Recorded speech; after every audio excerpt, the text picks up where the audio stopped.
For more videos and information, download Speed News Live 24 app and subscribe our YouTube channel.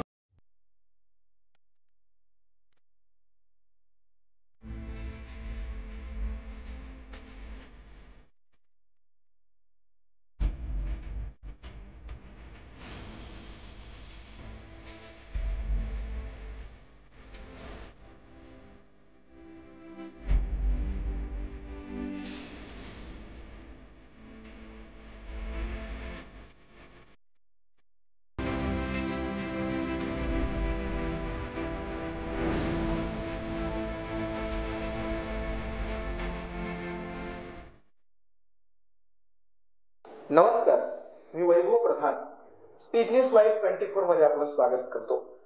एक कवी म्हणतो, असे जगावे छाताडावर आव्हानांचे लावून अत्तर, नजर रोखुनी नजरेमध्ये आयुष्याला द्यावे उत्तर.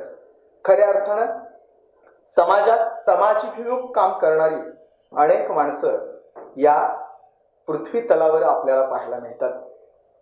राजकारणातून समाजकारण करण्याची अनेकांची दिशा असते, परंतु समाजकारणातून राजकारणाचं एक नवं नीतिमान असं नाव निर्माण करणारी माणसं या समाजात जन्माला आलेली आहेत. अगदी ज्या महापुरुषांचा विचार इथल्या समानतेसाठी, मानवतेसाठी, बंधुत्वासाठी, न्यायासाठी होता, तो शिवराय फुले, शाहू आंबेडकर, अण्णाभाऊंचा विचार जनमानसात पेरून त्यांनी दिलेलं जे विचारांचं कार्य आहे ते कार्य अविरतपणे फक्त आपल्याच भागापुरतं नाही, तर या परिसरातून त्या प्रेरणेचं काम, त्या सामाजिक कार्याचा एक वसा आणि वारसा अगदी राज्यभर पोहोचवण्याच्या हेतूने ज्यांनी काम केलं आणि हातकणंगले विधानसभा मतदारसंघाच्या माध्यमातून ज्या वेळेला 2004 ची निवडणूक अगदी खंबीरपणानं लढवून विजयी होऊन त्या हातकणंगले मतदारसंघाचा विकास कशा पद्धतीनं झाला पाहिजे, तो विकास करण्याचं एक सामर्थ्य नव्या क्षमतेनं, नव्या उज्ज्वलतेनं, मग युवा पिढी असेल, समाजातील अनेक वंचित घटक असणारी माणसं असतील किंवा अनेक समाजातला प्रत्येक शेवटच्या थरापर्यंतला माणूस असेल, त्याचं जगणं काय, त्याचं दुखणं काय हे जाणून घेऊन त्याच्यावरती खऱ्या अर्थानं त्याच्या चेहऱ्यावरती समाधान आलं पाहिजे हा विचार घेऊन जो माणूस हातकणंगले विधानसभा मतदारसंघच नाही तर महाराष्ट्रभर अनेक संघटनांच्या चळवळीच्या माध्यमातून पोहोचला, तोच माणूस, ती व्यक्ती, ते व्यक्तिमत्व आज आपल्या सोबत आहेत. आज आपल्या सोबत आहेत माजी आमदार राजीव आवळेजी. खऱ्या अर्थानं इथल्या सामाजिक कार्याचा वसा वारसा समाजापर्यंत पोहोचवण्याचं काम त्यांनी केलं आहे आणि तोच वसा वारसा कशा पद्धतीनं त्यांनी निर्माण केला ते आज त्यांच्याकडून आपण जाणून घेणार आहोत. मी माननीय माजी आमदार राजीव आवळे यांचं स्पीड न्यूज लाईव्ह 24 परिवारातर्फे हार्दिक हार्दिक स्वागत करतो. सर नमस्कार. नमस्कार. पहिल्यांदा आपण तुमचा राजकीय प्रवास जाणून घेऊनच या मुलाखतीची सुरुवात करूयात. जरूर. पहिल्यांदा स्पीड न्यूज लाईव्ह 24 ला मी मनापासून शुभेच्छा देतो आणि माझ्या राजकीय प्रवासाला तुम्ही जे काही भावना व्यक्त केल्या ही सेम अशी आहे की माझी पहिला समाजकारणातून मी राजकारणाला सुरुवात केली. विद्यार्थी दशेपासून मी सक्रिय संघटन बांधण्याचं मी काम करत गेलो आणि खऱ्या अर्थानं घरातच माझे वडील लोकनेते स्वर्गीय किसनरावजी आवळे यांचा एक परिसरात या जिल्ह्यातल्या सगळ्या गोरगरीब, उपेक्षित, बहुजन समाजाला संघटन करणं, त्यांच्यात लढण्याचं बळ देणं हे माझे वडील स्वर्गीय किसनांना सातत्यानं करायचे आणि त्यातूनच त्यांच्याच त्या कामाचा वारसा माझ्यासारख्या कार्यकर्त्याला घरातून मिळाला आणि खऱ्या अर्थानं घरातूनच मला समाजकारणाचा वारसा मिळाल्यामुळं मी सक्रियपणे पूर्वीपासून समाजकारणामध्ये सक्रिय काम करत गेलो. मग बहुजन रयत परिषदेचा प्रदेशाध्यक्ष म्हणून काम केलो.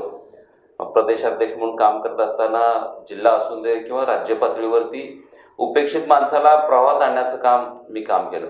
प्रामुख्यानं आमच्या अजेंडावरती सातत्यानं जो गरीब माणूस आहे त्याला न्याय देणं, ज्याच्यावर अन्याय झाला त्याला न्याय मिळवून दिलं, शासनाच्या बऱ्याच योजना लोकांच्यापर्यंत पोहोचल्या पाहिजेत ह्या भावना मनात ठेवून मी समाजकारण करत गेलो. निवळ ज्याच्याकडे आहे तोच सतत मिळवत गेला. समाजकारणाच्या म्हणजे राजकारणामध्ये जो सक्रिय झालाय तोच स्वतःचा फायदा करून गेला, पण समाजाच्या शेवटच्या माणसाला त्याचा काहीच लाभ झाला नाही. हे चित्र आमच्या पुढे येत गेलं आणि म्हणून मी चळवळीत सक्रिय काम केलं. निराधार महिलांना पेन्शन मिळालं पाहिजे म्हणून आम्ही आंदोलन उभा केली. अतिक्रमणं गोरगरिबांची कायम झालीत म्हणून आम्ही आंदोलन केली. विद्यार्थ्यांच्या फी माफी झाल्या पाहिजेत म्हणून आंदोलनं केली. या सगळ्या गोष्टीमध्ये आम्ही सातत्यानं लोकशाहीनं आणि डॉक्टर बाबासाहेब आंबेडकरांच्या विचारानं जे आम्हाला एक ताकद मिळालेली आहे, आंदोलनाचं एक मोठा हत्यार आहे, त्याचा उपयोग करून गोरगरिबांना न्याय देण्याचं काम मी करत गेलो. हातकर्णी तालुक्यामध्ये बहुजन रयत परिषदेच्या शाखा निर्माण करत करत एक चांगलं संघटन केलं आणि बहुजन समाजामध्ये मी काम केलो. त्याचाच परिणाम 2004 मध्ये मला एक तत्कालीन त्यावेळी सामाजिक न्याय मंत्र्यांच्या विरोधामध्ये मला विजय मिळवता आला आणि मला आमदार म्हणून काम करता आलं. हे सगळं यश समाजकारणामुळे मला त्या ठिकाणी मिळालं. तुम्ही आता सांगितलं की तत्कालीन सामाजिक न्याय मंत्र्यांच्या विरोधात लढून 2004 साली लोकांनी तुम्हाला निवडून दिलं. तर त्यावेळेला तुम्ही जनस्वराज्य शक्ती पक्षामध्ये होता. आता राष्ट्रवादी पक्षामध्ये तुम्ही काम करताय. तर हे पक्षीय राजकारण कसं झालं? काही चळवळ सातत्यानं लोकांची प्रश्न सुटली पाहिजेत हा एक आमच्या अजेंड्यावरचा मूळ उद्देश असायचा. निवडणूक म्हणून मी जनस्वराजमध्ये गेलो. जनस्वराजच्या माध्यमातून पक्ष छोटा असला तरी मी आमच्या संपर्कामुळं मी माझ्या तालुक्यामध्ये काम करत राहिलो. पण नंतरच्या काळामध्ये काही विचारधारा बदलत गेल्या. जनस्वराजची विचारधारा बदलत गेली.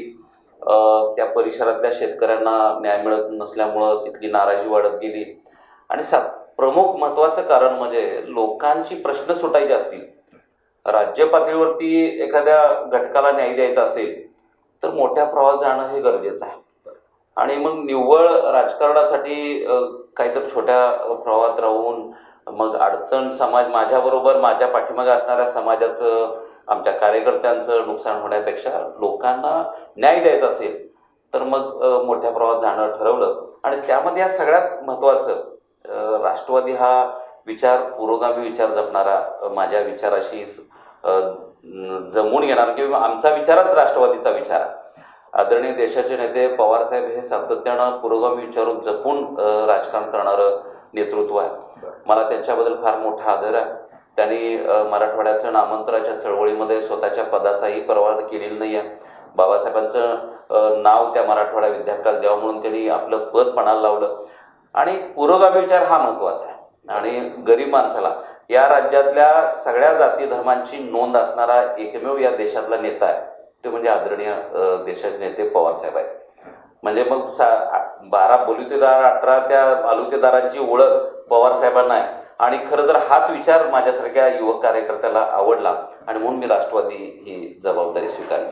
म्हणजे त्या परिघात काम करणं हे कमी काम तुम्हाला वाटत होतं आणि म्हणून त्या परिघाच्या बाहेर जाऊन अगदी राज्य लेवलला काम करण्याची एखादी तयारी असली पाहिजे, व्यापकता आली पाहिजे. हा, ती व्यापक भूमिका घेऊनच तुम्ही राष्ट्रवादी पक्ष निवडला. तर मला सांगा, राष्ट्रवादी पक्षाने म्हणजे आता राष्ट्रवादी पक्ष तुम्ही निवडलात की तुमच्या विचाराचा तुम्ही असं म्हणालात, म्हणजे जो माझा समानतेचा, बंधुत्वाचा, मानवतेचा विचार आहे तो विचार जपणारा राष्ट्रवादी पक्ष आहे. तर या राष्ट्रवादी पक्षाने महाराष्ट्राला आणि या लोकशाही भारताला काय दिलं असं तुम्हाला कार्यकर्ता म्हणून वाटतं? खरं तर मी अभिमानानं सांगेन की आजचा काळ जर बघितला, केंद्रातलं सत्ता असणारे जे पक्ष आहेत म्हणजे भारतीय जनता पक्ष केंद्रात आता सत्ता करतोय, गेली 7-8 वर्ष त्यांची सत्ता आहे. या सत्तेच्या माध्यमातून विरोधकांना नेस्तानाबूत करणं, केंद्रातल्या सगळ्या एजन्सीचा वापर करून विरोधकांना त्यांच्या विरोधात ससेमिरा लावणे, त्यांना विरोधक नाहीसे करणे किंवा सत्ताधाऱ्यांच्यावर बोललं तर त्याला देशद्रोही ठरवणं, अशा पद्धतीचं हे आत्ताचं केंद्राचं सरकार बघितला. त्याच्या तुलनेनं मी एवढ्यासाठी या ठिकाणी सांगतो की देशाचे नेते आदरणीय पवारसाहेब ज्यावेळी कृषी मंत्री म्हणून केंद्रात काम करत होते, तर या देशात एकमेव कृषी मंत्री असे पवारसाहेब आहेत की सगळ्या राज्यात देशातल्या शेतकऱ्यांची कर्जमाफी करण्याचा निर्णय आदरणीय पवारसाहेबांनी घेतला. म्हणजे ऐतिहासिक निर्णय पवारसाहेबांनी घेतला, कृषी मंत्री असताना घेतला. आणि म्हणून सत्तेचा उपयोग लोकांच्या विकासासाठी कसं करावा हे राष्ट्रवादीतल्या सगळ्या नेते मंडळींच्याकडनं शिकावं असं मी म्हणणारा कार्यकर्ता. राज्याचे उपमुख्यमंत्री आदरणीय अजितदादा सकाळी 6 वाजता लोकांच्या आणि विकास कामांच्या वरती फेरी मारत असतात. मतदारसंघात असतील, त्यांच्या क्षेत्रात काम करत असतील, त्यावेळी मंत्रालयात मला अभिमान वाटतो. आदरणीय उपमुख्यमंत्री अजितदादा सकाळी 7 वाजता मंत्रालयात कामाला, लोकांच्या अधिकाऱ्यांच्या बैठक आणि कार्यकर्त्यांच्या भेटीगाठी सुरू असतो. हे आदरणीय आमचे जिल्ह्याचे नेते आदरणीय मुश्रीफ साहेब सकाळी 6 वाजता कागलमध्ये लोकांना संपर्कात ठेवून त्यांची प्रश्न सोडवत असतात. राष्ट्रवादीमध्ये लोकांना महत्व देऊन त्यांच्या कामाला प्राधान्य देणारे नेते हे राष्ट्रवादीमध्ये आहेत. आणि अशी म्हणून हे सगळं कार्य बघितलं तर माझ्या तरुण कार्यकर्त्याला नक्कीच राष्ट्रवादीबद्दल प्रेम आणि आदर वाटतो. कोणत्या स्तरावर म्हणजे बहुजन रयत परिषदेच्या माध्यमातून तुम्ही प्रदेशाध्यक्षपद बहुजन रयत परिषदेचं तुम्ही भूषवलेलं होतं, तर आता म्हणजे माजी आमदार हातकणंगले मतदारसंघाचे तुम्ही आहातच, इथली तयारी सुद्धा तुम्ही करत असाल, पण कोणत्या स्तरावर तुम्ही म्हणजे जिल्हा स्तरावरती काम तुम्हाला करायचं आहे? म्हणजे मगाशी तुम्ही सांगितलं की परी सोडून व्यापक भूमिका घेऊन तुम्ही करणार आहात, तर कोणत्या स्तरावरती कशा पद्धतीनं तुम्ही या पक्षाची बांधणी आणि या पक्षासाठी काम करणार आहात? ऑलरेडी आमचा पहिला सांगितलं की उपेक्षित माणूस, गरीब माणूस जो आहे त्याला प्रवाहात आणायचा आहे. आणि मग प्रवाहात आणायचं असेल तर त्याला त्याच विचारधाराचे नेते मंडळी असायला पाहिजेत. म्हणून मग पवार साहेब आहेत, आदरणीय अजितदादा आहेत, आदरणीय मुश्रीफ साहेब आहेत, जयंत पाटील साहेब आहेत, ही सगळी मंडळी लोकांच्या प्रश्नाला न्याय देणारी माणसं आहेत. आणि म्हणून माझीही तीच भूमिका आहे की मी दलित समाजातला, मागासवर्गीय समाजातला माझ्यासारखा कार्यकर्ता, मागासवर्गीय समाजाला, सगळ्या मागासवर्गीय समाजातल्या माणसांना विकासाची फळं खाता आली पाहिजेत, त्यांना विकासामध्ये, त्यांना सत्तेमध्ये त्यांना लाभ मिळाला पाहिजे, या सगळ्या गोष्टी माझ्या पुढे आहेत. आणि मग अशा सगळ्या गोष्टीचा जर आपल्याला प्रश्न सोडवायचे असतील तर आम्ही या सगळ्या मनामध्ये अँगल ठेवून मी राष्ट्रवादीमध्ये काम करत आहे. आणि महाराष्ट्रातला सगळा जो सध्याचं राजकारण बघितलं तर प्रत्येकजण आपापली काहीतरी समाजाची मोठ बांधून काम करायला लागलेलं आहे. पण राष्ट्रवादीमध्ये अशा विचारधारा नाही आहे. सगळ्याला बरोबर घेऊन जाणारा पक्ष आहे. आणि म्हणून त्याच विचारानं माझलाही भविष्यामध्ये काम करायचं आहे की सगळ्या गरीब माणसाला या मोठ्या विकासाच्या प्रवाहामध्ये आणून त्यांनाही ताकद द्यायचं आहे. आणि त्याच्यासाठी महाराष्ट्र पातळीवरती, मग त्याची सुरुवात जिल्हा पातळीवरती आणि मग माझ्या मतदारसंघातूनच करतोयच मी, परंतु महाराष्ट्रातल्या सगळ्या माणसांना या राष्ट्रवादीच्या प्रवाहात भविष्यात मला आणायचं आहे. काही महिन्यांवरच साहेब आता जिल्ह्यातील पंचायत राज संस्थांच्या निवडणुका आहेत, काय असेल तुमची भूमिका? आता ते राज्यात महाविकास आघाडीचं सरकार काम करतंय, बरोबर, 3 पक्षाचं सरकार या ठिकाणी काम करतंय. त्यामुळं राज्याचे नेते, आमचे जिल्ह्याचे नेते आदरणीय मुश्रीफ साहेब, जयंत पाटील साहेब, आदरणीय अजितदादा ही मंडळी जे नेते आदेश घेतील, मग आमच्या स्थानिक पातळीवरती आमच्या मित्रपक्षांचं आमचं कसं जमतंय, काय जमतंय, त्यावरती आम्ही पुढे ठरवू काय करायचं. पण आम्हाला आज राष्ट्रवादी, आमच्या तालुक्यामध्ये राष्ट्रवादी स्वतःच्या ताकदीवरती निवडणूक लढवू शकतो असं मी माझ्या कारकिर्दीपासून मी काम करत आलोय. माझ्या पाठीमागं मी आमदारकीच्या कारकिर्दीमध्ये केलेली कामं आहेत, जो संपर्क वाढवलाय, त्या जोरावर नक्की राष्ट्रवादीमध्ये गेल्यानंतर त्या कार्यकर्त्यांच्या मध्ये मोठा उत्साह निर्माण झाला. त्यामुळं एक चांगला उत्साह तालुक्यामध्ये आलेला आहे. आणि राष्ट्रवादीमध्ये कार्यकर्ते सुद्धा आता रिचार्ज झालेले आहेत. त्यामुळं 100% आम्ही मनात आलं तर स्वतःच्या स्वबळावर नेते निर्णय दिला तर आम्ही आघाडी करू. पण आमची मित्रपक्षांची सगळ्या बैठक होऊन आमचे काय निर्णय होतात त्यावर आहे. पण आमची तयारी तर स्वबळावर लढावायची इतपत ताकद आम्ही त्या ठिकाणी केलेली आहे. मी अभिमानानं सांगतो की मी 2004 मध्ये आमदार होतो, त्यावेळी सगळी पेंडिंग कामं तर केलीच, परंतु लक्षात राहण्यासारखं एक काम म्हणजे माणगावला राष्ट्रीय स्मारकाचा दर्जा मी त्या ठिकाणी मिळवून देण्याचं काम केलं. माणगाव हे बहुजन समाजाचं एक तीर्थक्षेत्र म्हणून ओळखलं जातं. डॉक्टर बाबासाहेब आंबेडकर आणि छत्रपती शाहू महाराजांची तिथे एकत्रित समता परिषद झाली होती आणि त्याला राष्ट्रीय स्मारकाचा दर्जा द्यावा म्हणून मी आमदारकीच्या कारकिर्दीमध्ये सभागृहात आवाज उठवला होता. त्याला यश मिळालं आणि सरकारनं त्याच वेळी 5 कोटीची तरतूद त्या ठिकाणी झाली.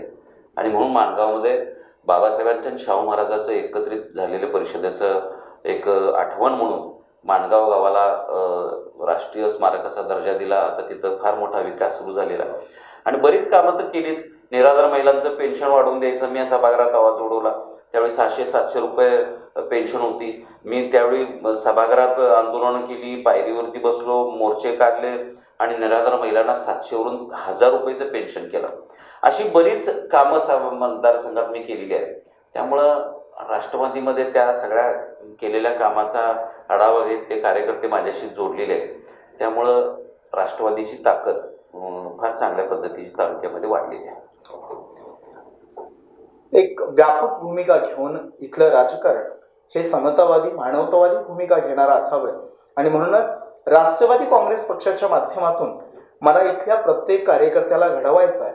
इथल्या गोरगरीब वंचित घटकापर्यंत पोहोचून त्याला एका सामाजिक आणि नव्या राजकीय प्रवाहात आणण्याचा हेतू हा राजू आवळेंच्या माध्यमातून इथल्या प्रत्येक कार्यकर्त्याला इथल्या प्रत्येक जनमानसाला मिळणार आहे. निश्चितपणानं त्यांची ही व्यापक भूमिका आणि त्यांचं पुढील भविष्य घडवणारं एक नवं राजकारण, एक नवं समाजकारण एक चांगल्या पद्धतीनं घडेल अशा स्पीड न्यूज लाईव्ह 24 परिवाराच्या वतीनं राजू आवळे साहेबांना आम्ही शुभेच्छा देतो.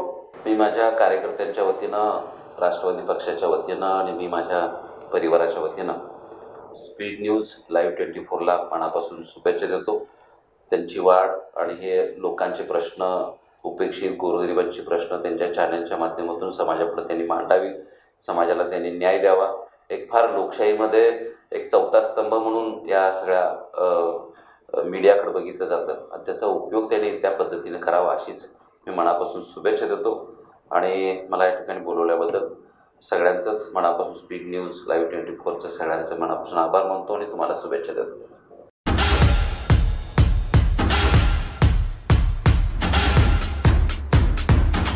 For more videos and information, download Speed News Live 24 app and subscribe our YouTube channel.